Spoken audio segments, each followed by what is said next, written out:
Good morning muna rito at good evening dyan.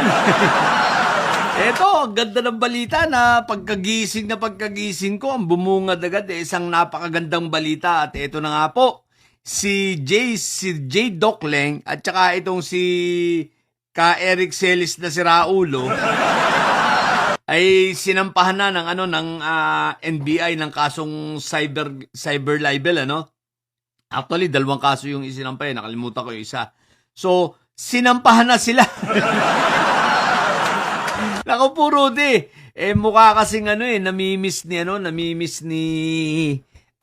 J. Docleng ang kulungan, Alalahanin natin, itong si J. Docleng, naka-bail ito sa kasong estafa.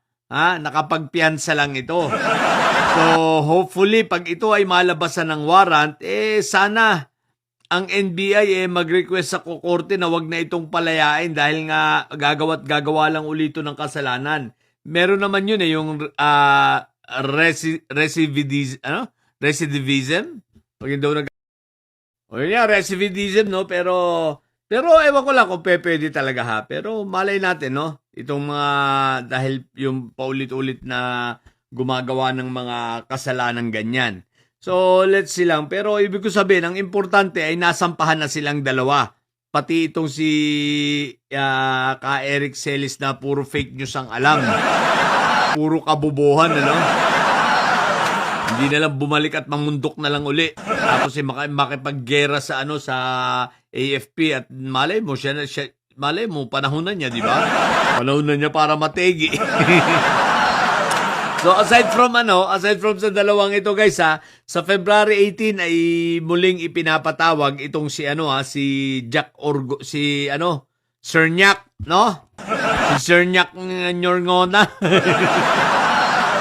Okay, ang tanong, 'di ba pinatawag na siya nung 13 kasi hindi po siya sumipot nung February 13 at nag-send siya ng nagpadala siya ng letter na nagre-request for reschedule, which is ngayon nga na reschedule nga ng February 18. So tuloy ang prelim dito kay preliminary investigation dito kay Cernak So sa 18 na yan mangyayari. So malamang-lamang ganito rin ang mangyayari sa kanya.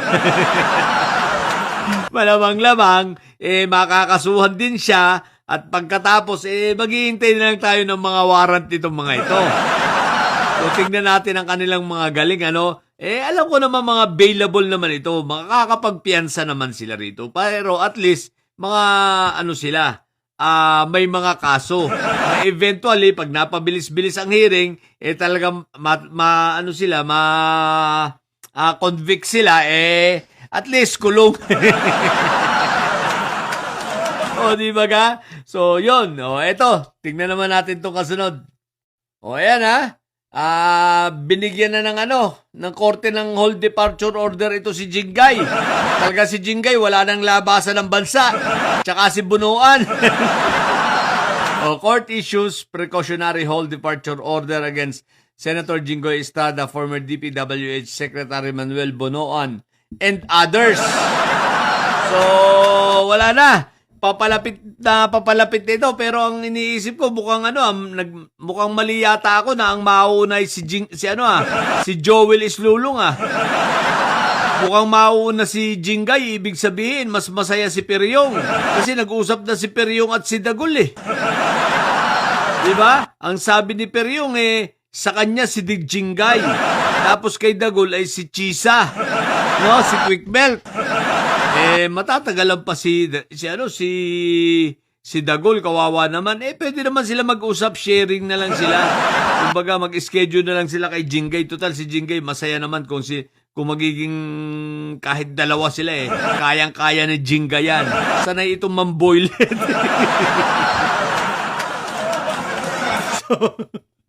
So, ayan. So, itong dalawang ito, tawag ito. May hold departure order na, so wala na, hindi na ito makakalabas. Talagang dapat tutukan lang ito dahil ang chance nitong lumabas, backdoor na lang talaga. So, yun, tingnan natin. At ito, ang pangatlo. Yan, naaalala nyo pa ba yan? Ito, anong pangalan nga ba nito? Ako, nakalimutan ko na. Nakalimutan ko na yung pangalan nitong isang itong siraulo na malapit na mag-retire. Na-retire na sana ngayong May, no? Ngayong May 2026, magre-retiro na sana. Kaya ayan, naharap na sa court martial at nakaproseso na. Ayan, no? General court martial underway versus Colonel who withdrew support for Marcos. So, isang bobo, isang tatanga-tanga, ang tanong, anyari na sa kanya. O di ba ang tanong, sinuportahan ba siya ngayon ng mga didilis niya?